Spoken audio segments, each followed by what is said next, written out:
Hey guys, Lord Naren White here, the Holy Ghost, the one true God.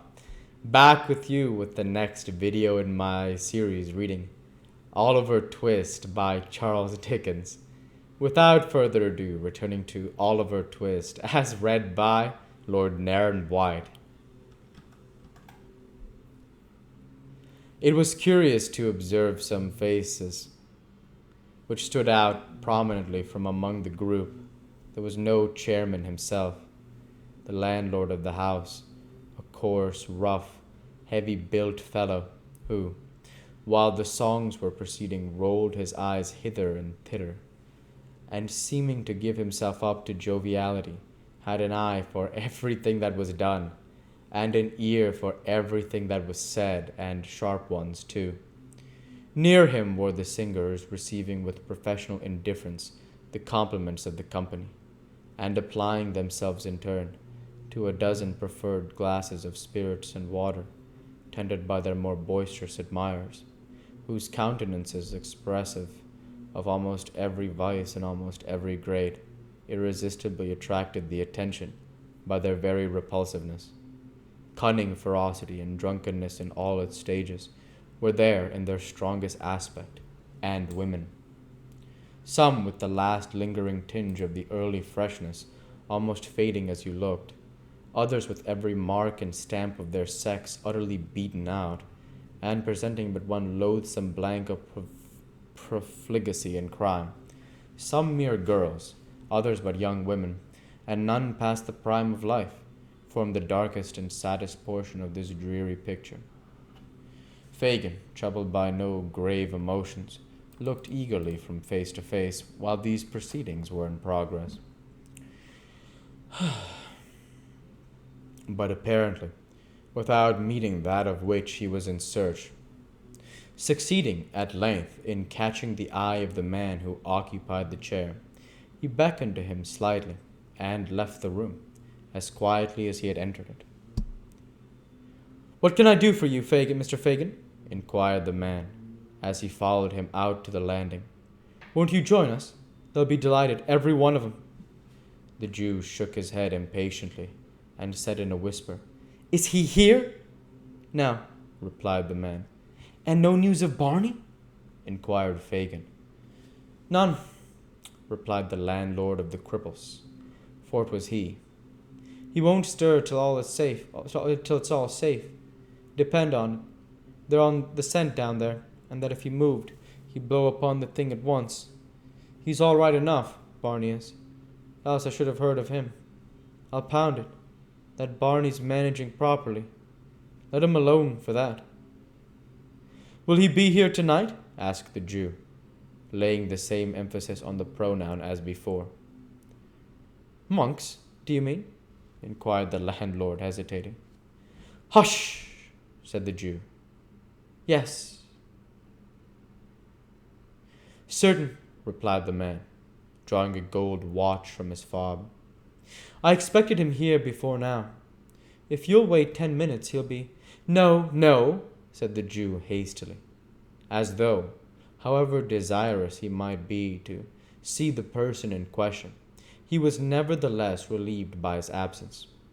"Tell him I came here to see him, and that he must come to me tonight. No, say tomorrow, as he is not here. Tomorrow will be time enough."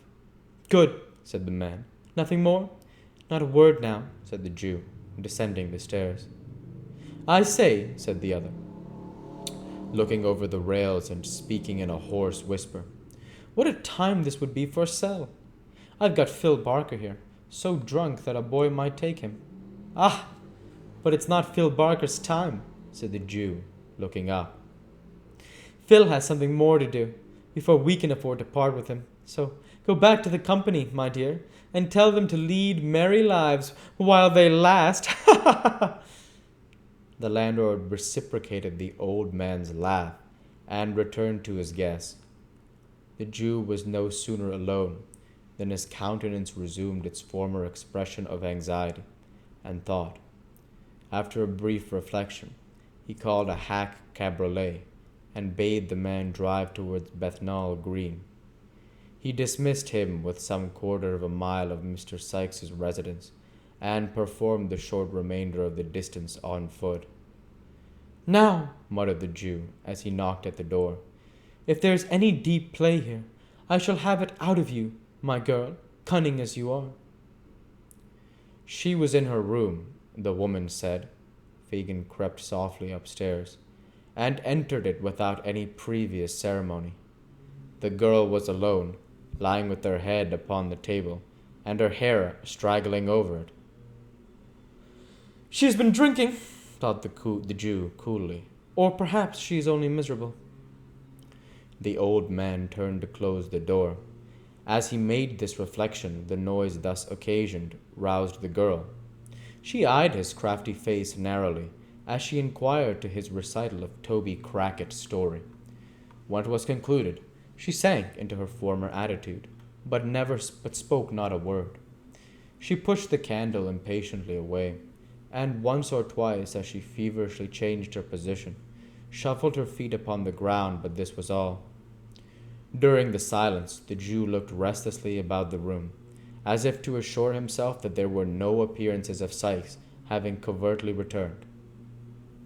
Apparently satisfied with his inspection, he coughed twice or thrice, and made as many efforts to open a conversation. But the girl heeded him no more than if he had been made of stone. At length he made another attempt, and rubbing his hands together, said in his most conciliatory tone, "And where should you think Bill was now, my dear?" The girl moaned out some half-intelligible reply that she could not tell, and seemed, from the smothered noise that escaped her, to be crying.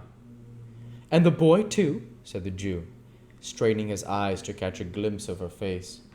"Poor little child, left in a ditch. Nance, only think." "The child," said the girl, suddenly looking up, "is better when he is than among us, and if no harm comes to Bill from it, I hope he lies dead in the ditch, that his young bones may rot there." "What?" cried the Jew in amazement. "Aye, I do," returned the girl, meeting his gaze. "I shall be glad to have him away from my eyes, and to know that the worst is almost over. I can't bear to have him about me.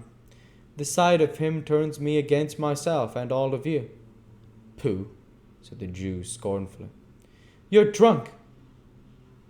"Emma," cried the girl bitterly, "it's no fault of yours if I am not. You'd never have me anything else if you had your will, except now.